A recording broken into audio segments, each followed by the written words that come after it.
Conspiracy theories, eh? Wait till you get a load of this.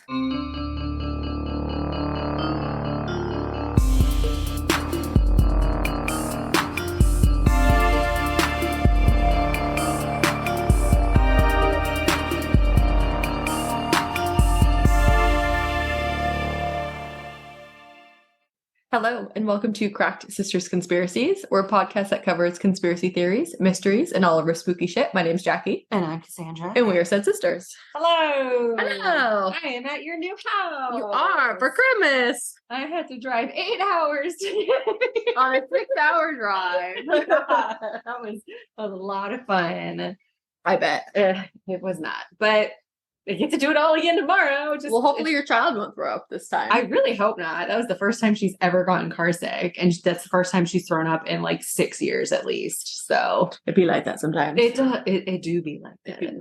But I'm hopeful for my journey home tomorrow because it is Christmas Day then. And usually going home, at least in my experience, is always faster and easier. Yeah, it's not Friday traffic before a holiday. Yeah, like when we came up. Yeah, because you'll be driving home on Christmas Day. Correct. So we'll wake up, we'll do presents and breakfast, and then hit the road. Yeah. And then mom and dad are here also. They're here till what, Thursday? Yes, they're here for 7 days. It's a lot of parent time. It's fine. It's not too bad so far, but it's only been a couple of days. True, but you guys went to the Jelly Belly factory. We did today because where I live, it is local for the Jelly Belly factory. I did not know that. Apparently, a lot of people did though. Yeah, like usually if you say like Fairfield, they're like, "Oh yeah, the Jelly Belly factory." Never heard of it. Apparently, it's a big to do in everyone's lives, except for mine. Yeah. Not that I have a whole lot going on at most points in my life, anyway. Anywho, we're rocking some quick. Can't spell Christmas, can't say Christmas. Merry Christmas. I bit my tongue yesterday really hard, so I can't say. And is that Christmas? Yeah. But yes. Which one are you? I have the Jack Daniels, the one that you bought me. I did, and I have the Dead Inside, but jolly as fuck. It's very fun. It's very fitting. I do love wearing a new Christmas sweater every year. I think this is only the second Christmas sweater that I've ever acquired. I have a Baby Yoda one that I bought for an ugly Christmas sweater okay. some years ago, but that's it. Very cool. Very cool. Very cool. Anywho, so what are we talking about today? So today, remember, is that religion of the flying spaghetti monster. That's right, and I don't feel like that's a real thing. It is. It totally is. That doesn't make sense. It's like the one-eyed, one-horned, flying purple people eater. Why are you looking at me like you don't know what that is? One-eye, one-horned, flying purple people eater. Sounds like a penis. It might be. The song about a dick. Oh my god, I've been singing that since a child. No, I've never heard that. Okay, well, that's what I think of when I hear flying spaghetti monster. I guess it's close. So the flying spaghetti. Spaghetti. Is it that tongue thing? It's what S is, man. The flying spaghetti monster, or FSP, is the... We had spaghetti the other day for dinner, sorry. Yes, we did. Spaghetti and meat sauce. Okay, so the flying spaghetti monster is the deity of the Church of the Flying Spaghetti Monster, or also known as Pastafaranism. Like Rastafarianism, but with pasta. But with pasta. Okay. Pastafarianism is a parody new religious movement that promotes a lighthearted view on religion. It's considered a real religion. Even though it's a parody religion? Yes. Okay. And this whole thing started in January of 2005 when a 24-year-old Oregon State University physics graduate named Bobby Henderson wrote an open satirical letter in protest to the Kansas State Board of Education's decision to permit teaching intelligent design as an alternative to evolution in state science classes. Okay. So there's like a legitimate backstory to it. The fact that he's from Oregon says a lot because I'm like, Oregon people are weird, but that is true. He doesn't seem that weird. He was just more upset because he's a physicist graduate, so he takes science very seriously. Yeah. And the fact that this school was trying to push religion, basically. So, like I said, he was trying to fight against the intelligent design teaching, and I didn't know what that was. So, intelligent design, or ID, is a pseudo-scientific argument for the existence of God, presented by its proponents of an evidence-based scientific theory about life's origins. So proponents claim that certain features of the universe and of living things are best explained by intelligent cause, not an undirected process such as natural selection. Oh. So they're saying God did it, not literally any science correct things ever. Okay. So ID is a form of creationalism that lacks empirical support and offers no testable or tenable hypotheses, and therefore is not considered science. Right. The leading proponents of ID are associated with the Discovery Institute, which is a Christian, politically conservative think tank based in the United States. I've heard of that. I didn't realize that's what that was, though. Yeah. And then now that I mentioned creationalism, I should explain what that is, because I also did not know what that is. Sure. So that is a religious belief that nature and aspects such as the universe, so earth, life, and humans, originated with a supernatural act of divine creation. In the broadest sense, creationalism includes a continuum of religious views, which vary in their acceptance or rejection of scientific explanations, such as evolution that describe the origin and development of natural phenomena. Okay. Like any religion, they don't want evolution. They want to say it's something bigger that created us, but then they can't back it up. Well, no, but how could they prove that? Exactly. Henderson satires creationalism by professing his beliefs that whatever a scientist carbon dates an object, a supernatural creator that closely resembles a spaghetti and meatballs is changing the results with his noodly appendage. Henderson argued that his beliefs were just as valid as intelligent design and called for equal time in science classrooms alongside intelligent design and evolution. Okay, I am very interested in this now. So the continuation that he goes with is pretty crazy. Like, because he keeps it going. And I think it spirals a lot more than he ever intended it would. Okay. The letter that was sent to the school board was sent prior to the Kansas evolution hearing as an argument against the teaching of intelligent design in biology classes. Henderson, describing himself as a concerned citizen, representing more than tens of millions of others, argued that intelligent design and his belief that the universe was created by a flying spaghetti monster were equally valid.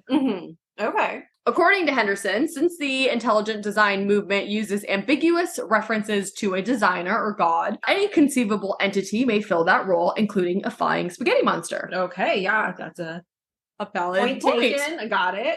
He explained, quote, "I don't have a problem with religion. What I have a problem with is religion posing as science. Yeah. If there is a God and he's intelligent, then I would guess he has a sense of humor," end quote. Yeah. I feel like, and if he did exist, he would make himself known in a legitimate way. A provable something that way. Yeah. 4 months later, in May of 2005, Henderson had heard no response from the Kansas State Board of Education, so he posted his satirical letter on his website. His letter gained significant public interest, and Pastafarianism then became an internet phenomenon. Sorry. Due to his movement gaining traction, he did eventually get a response from the Board of Education. 3 of the board members who opposed the curriculum amendments responded positively, and the 4th board member responded with a comment, "It's a serious offense to mock God." They're ultra religious and okay. Well, there's always going to be at least you can't, win everybody over. No, try as you might. Within 1 year of sending the letter, Henderson received mixed reviews, but mostly supportive, and decided to post the replies from the 4 board members, along with the accumulated hate mail and death threats that he received. I love that. In a 1 year time span, he received approximately 60,000 emails in regard to the flying spaghetti monster. Per Henderson, 95 of his responses have been positive, and only the other 5 told him to go to hell. Really? Yeah. That's actually refreshing to hear. It's a lot more support than I thought he would have gotten. And also, I'm very curious how his website had so much traffic. Like, there must be some specific audience that he's appealing to in his normal searches that would have come. I don't know. It was like a viral video. Like, someone just kind of randomly sees it. And then I stumbled across this. Yeah, they send it to their friends who send it to their friends, and there you go. I mean, conceptually, I get it. It's just I've never had that happen to me. So me neither. So the flying spaghetti monster was featured on websites such as Boing Boing, Something Awful. I've heard of that. Encyclopedia, and FARC. Oh, FARK? Is it just FARK? I believe so. Oh. Or is it Farque? No, it's spelled F-A-R-K. Okay, that's what I'm saying. Is it pronounced? I think it's Fark. Okay. Yeah. So I'm like, that sounds familiar. We're saying the same thing, but saying opposite things. I got you. Okay. I thought you said it was pronounced F-A-R-K. Oh, like, Spell it out. got it. No. Additionally, an international society for flying spaghetti monster awareness and other fan sites emerged. Okay. The flying spaghetti monster became a symbol for the case against intelligent design in public education, which I mentioned earlier. The open letter was printed in several major newspapers, including the New York Times, the Washington Post, Chicago Sun-Times, and received worldwide press attention. Nice. Henderson himself was surprised by its success, stating that he wrote the letter for his own amusement and really nothing else. I'm sure he didn't think it was going to blow up to the degree. No, definitely not. In August of 2005, in response to a challenge from a reader, Boing Boing, it's so gay, announced a $250,000 prize, later raised to $1 million, of intelligently designed currency payable to any individual who could produce empirical evidence proving that Jesus was not the son of the flying spaghetti monster. Oh. It was modeled as a parody of a similar challenge issued by young Earth creationalist Kevin Hovind. What's young Earth? I don't know, man. Oh, it was some some religious... Those are the people that think the Earth's only 2023 fucking something like that, yeah. Due to the popularity of the movement, at one point, Henderson had 6 book publishers interested in his story, and in November of 2005, he received an advance from the Villard to write the Gospel of the Flying Spaghetti Monster. Damn. It's like becoming legit. I know. It's like, shit, for $250,000, I will write a book. I will too. On something make-believe. In November of 2005, the Kansas Board of Education voted to allow criticisms of evolution, including language about intelligent design, as part of its testing standards. Oh, okay. On February 13th, 2007, the board voted 4-6 to reject the amended science standards enacted in 2005. This was the 5th time in 8 years that the board had rewritten the standards of evolution. So he actually was able to kind of make... He's enacting some change, progress and change. Wow. So now we're going to talk about their belief. Pastafarians, their belief. So although Henderson stated that the only dogma allowed in the Church of the Flying Spaghetti Monster is the rejection of dogma, there are some general beliefs held by Pastafarians. Now, do we know if these are perpetuated by him or they just kind of became the beliefs of the people as the thing began to... I think they kind of just became... Okay, so and not then, him, like... No, he didn't lay out these ground rules and everyone follows. It's everyone that decided to come into this religion kind of just... This is what they made it. Yes. One of their beliefs, and every time I say belief, it's heavily quoted, or air quoted, is that the universe was created by an invisible and undetectable flying spaghetti monster after drinking heavily. Yep. The monster's intoxication is the cause for the flawed Earth. Oh, I like that. I like that too. That makes sense. They also believe the theory of evolution was planted by the flying spaghetti monster in an effort to test the faith of Pastafarians. When the scientific measurements such as radiocarbon dating are taken, the flying spaghetti monster is changing the results with his noodly appendage. I love noodly appendage. I hate it. I mean, it is such a descriptive word. It's very descriptive. And what it makes me think of, fucking straw over there. Noodly My dick straw. You can't do shit with that. So just, I imagine a bunch of fingers. So there's pictures. At some point. Okay. So in regards to the afterlife, Pastafarians' conception of heaven, this is my favorite belief of theirs, includes a beer volcano and a stripper, or sometimes a prostitute, factory. Interesting. The Pastafarian hell is similar, except the beer is stale and the strippers have STDs. Working that 6 a.m. shift on a Tuesday. Yeah, at the airport. Pastafarians state that pirates are absolute divine beings in the original Pastafarians. Oh, like the Yoho pirates? Mm-hmm. Okay. The concept of pirates having been thieves and outcasts is misinformation spread by Christian theologists in the Middle Ages. Instead, Pastafarians believed that pirates were peace-loving explorers and spreaders of goodwill who distributed candy to small children, adding that modern pirates are in no way similar to the fun-loving buccaneers from history. Yeah. So I don't know how they or why they attach themselves to pirates. But it's actually very interwoven. Interesting. Continuing, they believe that ghost pirates are responsible for all of the mysterious lost ships and planes over the Bermuda Triangle. Like the Flying Dutchman is the reason that all of that stuff is. That's where fucking MH370 went. Okay, good point. Pastafarians are among those who celebrate International Talk Like a Pirate Day, which is September 19th. Oh, makes me think of Steve the Pirate from Dodgeball. Yes, he was a Pastafarian. There we go. Okay. Pirates became an intricate part of the religion due to something written by Henderson in his original letter to the Board of Education. He had presented the argument of global warming, earthquakes and hurricanes, and other natural disasters were a direct effect of the shrinking number of pirates since the 1800s. A deliberately misleading graph accompanied the letter, which I'll show you in a second. Okay. And the numbers were humorously disorganized onto the x-axis, and it showed a number of pirates decreased, global temperatures increased. The parodies then suggested that some religious groups that had high number of disasters, famines, and wars in the world was due to the lack of respect and worship towards their deity. So this is the graph here. Okay. Showing, as we progressed, it goes from 1820s to the year 2000. There was only 17 pirates left in 2000. Interesting. So there's maybe one left in 2023. That's why we have global warming. Okay. And then, and it has the global average temperature in Celsius rising as well. Yes. Okay. So Henderson backed up his pirate theory by pointing out that Somalia has the highest number of pirates and the lowest carbon emissions of any country. That is true. That's what I said. I'm like, okay, you got me. I think Somalia when I think pirates, like real pirates that exist in the world still. Because I also didn't think pirates were real for a very long time. How dare you? Well, I just watched Captain Phillip.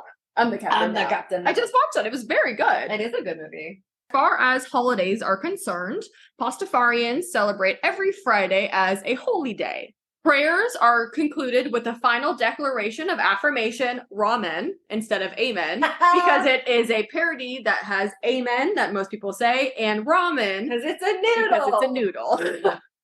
The celebration of Pastover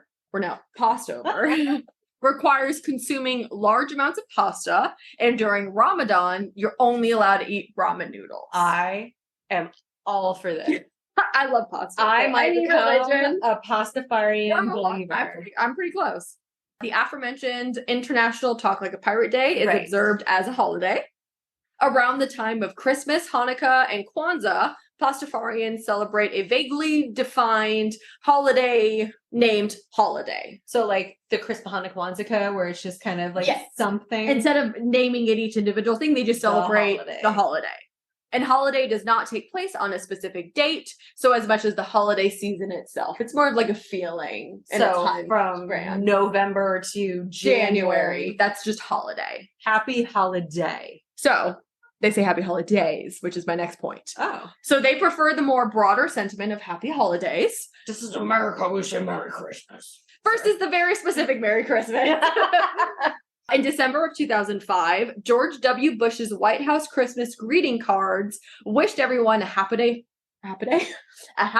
holiday season, leading Henderson to write the president to thank him for his note and including a fish emblem depicting the flying spaghetti monster for his limousine or his plane. Wow. He also thanked Walmart for their use of the phrase. God. And so, the fish logo, it's like a crescent. The Jesus fish? Yeah. Okay. So they made their own with it looks like like a crab with really bad hair. With noodly eyes or arms. Yeah, okay. So that's what he sent him to put on his plane.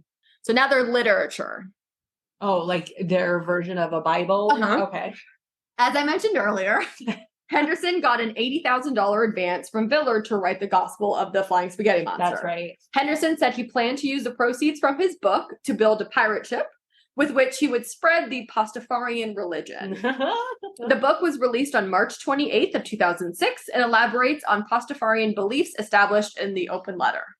He wrote that shit in less than a year? That's impressive. I mean, it's really easy if you make it up. I mean, but I feel like there still needs to be some creative ability there. Yeah. I don't know that I could write something. I mean, I could. A year's kind of a long time. It won't be good, but yeah, that's true.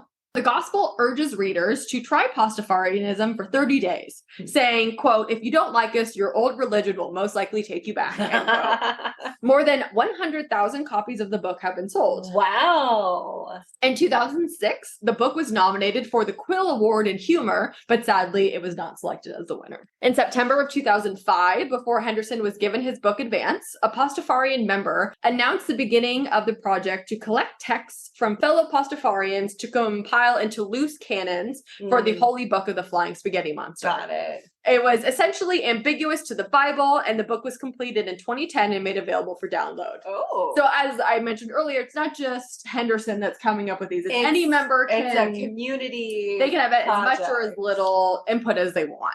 It's like the Wikipedia kind of Yes, of a idea. religion. Yeah. Some of the excerpts from the loose canon include the following. Suggestions 1:1 is, I am the flying spaghetti monster. Thou shalt have no other monsters before me. Afterwards is okay. Just use protection. The only monster who deserves capitalization is me. Other monsters are false monsters, undeserving of capitalization. Oh, okay. Slackers 151 through 152 states, you have done a half-assed job. You will receive a half of an ass. The great pirate Solomon grabbed his ceremonial scimitar and struck his remaining donkey, cleaving it into two.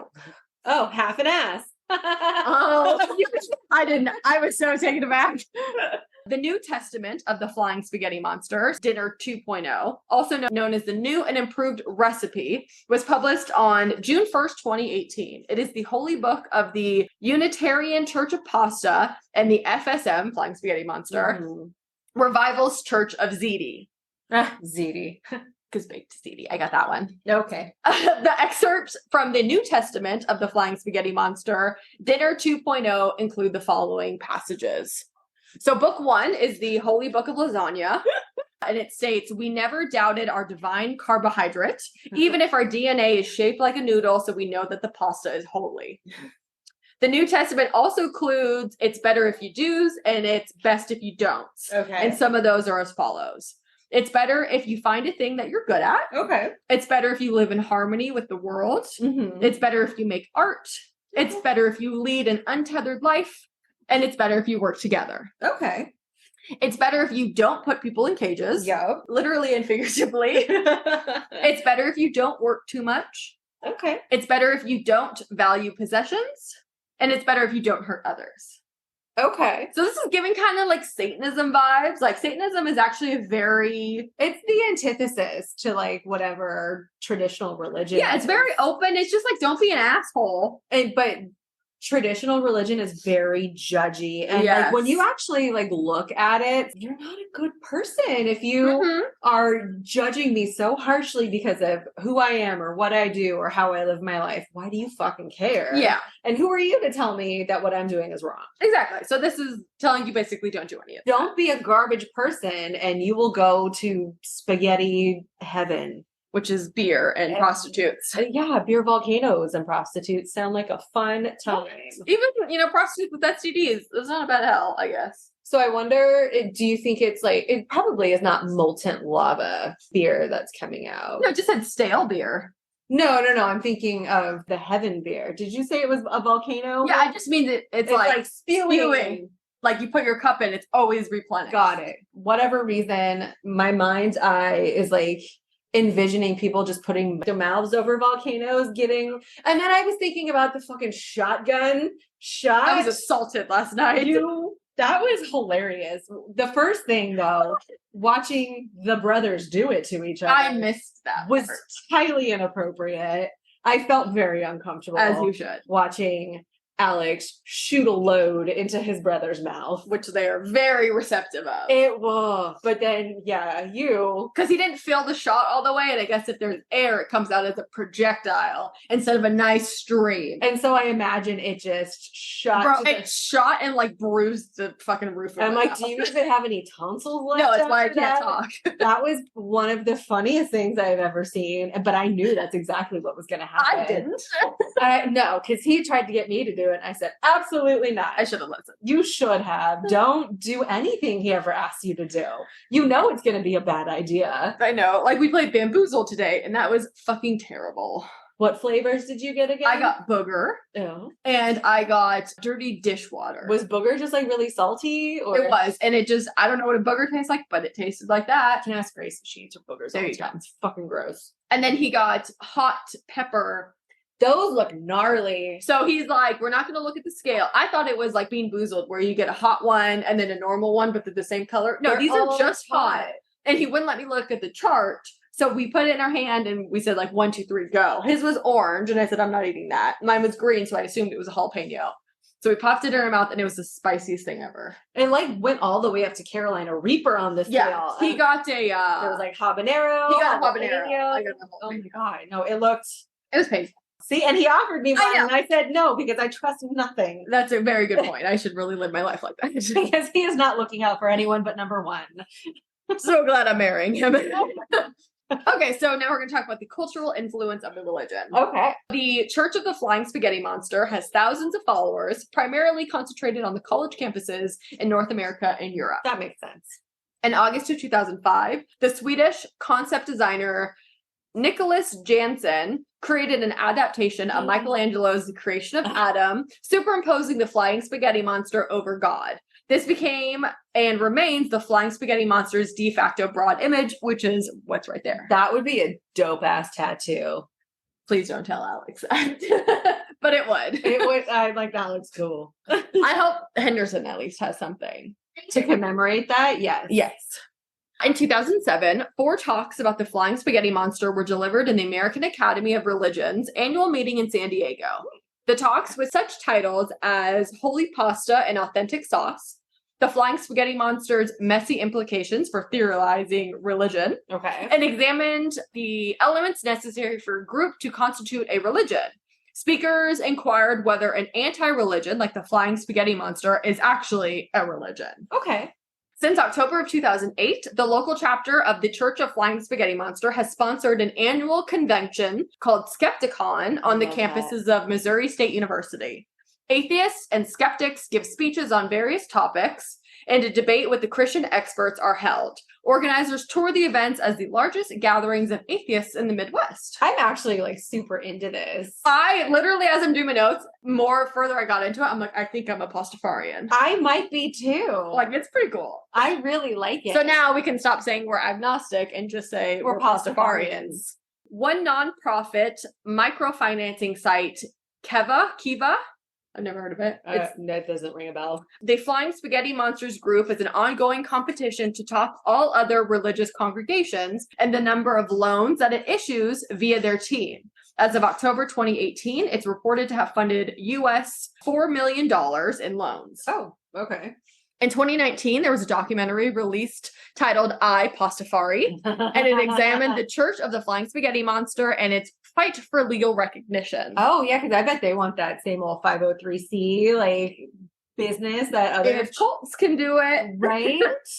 In April 2023, a children's Bible of the Flying Spaghetti Monster was published in Germany. Oh my God. Do they have an English translated one? Because I feel like Gracie would benefit. I thought we should at least get a Bible or something.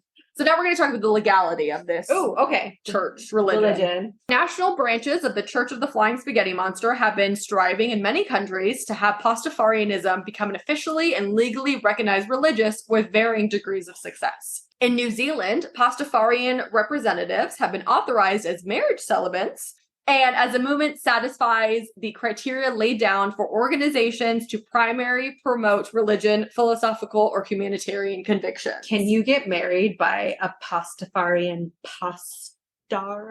Pastar? Only in New Zealand. But okay, I was going to say maybe by October. We already have an officiant. Oh, And I don't know religion. His name is like Sticks or Stinks. what? Bro, when Alex gave me his list of the people for the wedding, Oh my God. I remember it was Sasquatch. like there weren't names. They were not, they're adjectives. And I'm like, who are these people? He's like, they're my friends. I'm like, what are their real names? I don't know. I can't send a wedding invitation to Sasquatch and Smelly Armpit Man. Yeah, like, that's my and wife officiant and and other. Mr. and Mrs. whatever butt trumpet. I don't know, but I remember we were going through the list, and yeah, there were a lot of words where there should have been names. That is true. So Hey. that's going to be my wedding. So you're going to be married by Stinks. I think that's his name. It's something equivalent. For fuck's sake. So a federal court in the U.S. state of Nebraska ruled that the Flying Spaghetti Monster is a satirical parody religion rather than an actual religion. And as a result, Pastafarians are not entitled to religious accommodations under the Religious Land Use and Institutionalized Persons Act.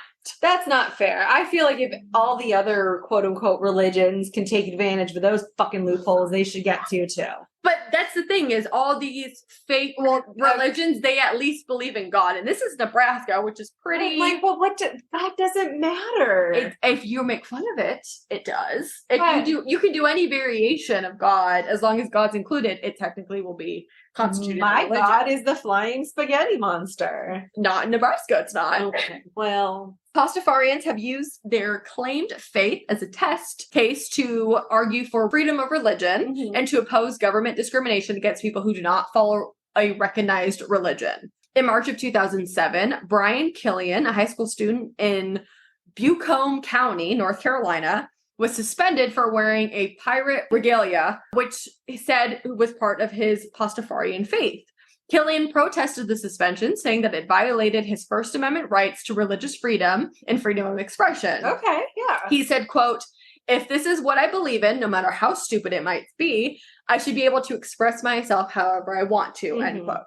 I have no idea what the outcome of that was. I don't know, but I am on that kid's side. And also good for him being that young and like taking a stand for what he believes. Yeah, he was, 15? My God. Yeah. In March of 2008, Pastafarians in Crossville, Tennessee, were permitted to place a Flying Spaghetti Monster statue in a free speech zone in the courthouse lawn and proceeded to do so. The display gathered national news and was covered by the Rolling Stones magazine. Oh. In August of 2013, a Christian Orthodox religious activist from an unregistered group known as God's Will attacked a peaceful rally that Russian Pastafarians had organized. Activists, as well as police, knocked some rally participants to the ground, and police arrested and charged 8 of the Pastafarians with attempting to hold an unsanctioned rally. One of the Pastafarians later complained that they were arrested, quote, just for walking. See, my problem with the God's Will people or whatever, it's like not very godly of you to attack someone else. But God wants you to strike down non-believers or blasphemies. But like, and I agree. Terrible messaging. I agree. Because if we can't have a difference of opinion, therefore I must be punished. Yes, I think that's what the Old Testament was all about. Pretty much. And then lastly, in July of 2011, Austrian Pastafarian Nico Alm won the legal right to be shown in his driver's license photo wearing a pasta strainer on his head. After 3 years, he spent pursuing the permission, obtaining an exemption, certifying that he was psychologically fit to drive. I fucking love all of it. And this is how I had first heard about it, and Alex had first heard about it, because I guess the picture had gone viral. And so when Billy was over, I walked into the room and he said, "Oh, haven't you seen the DMV photo of the guy with the strainer on his head?" And that's what led to our whole discussion. This is so great because on the surface, you're like, that's a fucking dude with a strainer on his head who believes in a flying spaghetti monster. But at the end of this, I'm like, I am one of those people. Right. How is that any different than wearing a cross, which symbolizes a guy that's literally a zombie? And yes, that's right. Yeah. Because when you believe in a zombie, I believe in a pasta monster. Yeah. Who's to say who's actually right? So these are some photos of actual DMV pictures. Look at that. This does not look like a pasta. He looks like Willie Nelson with, I don't know, that doesn't look like a pasta strainer, but it doesn't. But I think that's the best he could do. It looks like he's got an antenna, but he looks like someone who is straight up Pastafarian to me. He does. And then so that is the end of the Pastafarian religion. Oh my God. I think we can say we are certifiably Pastafarians now. I think so. I didn't know what to expect going into this because I thought it was going to be some wackadoo shit like Scientology. Yeah. Okay. Scientology is, we haven't gone into that one yet. I'm scared because I don't want someone to come for me. But like their shit was based off of a book that was written that was essentially a sci-fi novel. It was, yeah. And so I'm like, how is this any different? Oh, my goodness. That was very interesting. It was. And entertaining. So I'll have to find their gospel and buy us a copy. Yeah, I think we need to look for that for sure. And I kind of want not a tattoo, but like a shirt or something. Yeah, I'll see what I can find. That is fantastic. Yeah. Oh my goodness. So what are you going to cover for next week? So she says next week because next week is the last week of this current year. Sorry, that's right. Yeah. So as you are listening to this, it will be 2024, but it is not yet. Yeah, because we took a break. I'm trying to take a break, and then I still have another week to get my shit together. Mm-hmm. But lucid dreaming, I want to do that one. Okay. Sorry, because that's something I do. Oh, is it? Yeah. Oh, that's scary. Okay. My coworker, completely unrelated. She wanted me to make her a shirt. She was having a really bad day. And so we just kept refilling her wine glass in the conference room. Because you don't actually work. You just drink at your job. I don't know. How do I get one of those? My job is very stressful and we work very hard. I have never seen you guys work once. It's because you come at the end of the day. The market closes at 1. And that's when all of like the bombs have been dropped. And so we are just kind of in that recovery shell shock phase. But anywho, we just kept pouring. And she's like, just keep pouring, just keep pouring. She's like, can you make me a shirt with Dory and a wine glass that says just keep pouring? I'm like, I probably could. So I have to see if I can put that together. Okay. But okay, so lucid dreaming, that's what I'm going to do. Okay. But anywho, in the meantime, I really need to be better about prioritizing my time. That's what your 2024 It is one of my resolutions. My what? Resolution? Resolution.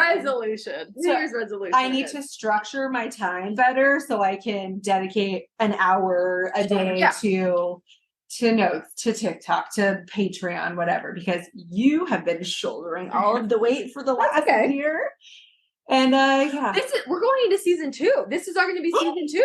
Oh my god! I was so excited. I totally forgot about that. I didn't even think about that because we have it scheduled. I guess that every year is a season, so we can keep track easier. I think that's true. So yeah, this is all going to be season 2. This will be season 2. So how many season 1 episodes did we have? We had 30 something. 2 maybe. Holy shit! And we started in March, so we'll have probably 40. Wow. Yeah. Very exciting. I'm excited. Yeah. So what you should do is you should go visit our Patreon or check out, we have the YouTube channel that has all of the recordings. We're going to have a website hopefully soon. It'll just be crackssistersconspiracies.com. Yeah. We have an email if you want to send us suggestions. It's crackssistersconspiracies@gmail.com. You can get us on Instagram for more suggestions. I definitely need to redo my list and kind of refresh the ideas and go through some of the DMs that we have. I know we've collected some. Yeah. And so really just kind of get the pot full again. Yeah. And we want to cover what you guys want to hear. So please reach out to us in whatever is the simplest way for you so we can do that. Okay. Very good. Well, with that, I'm going to say stay cracked, y'all. And have a great day.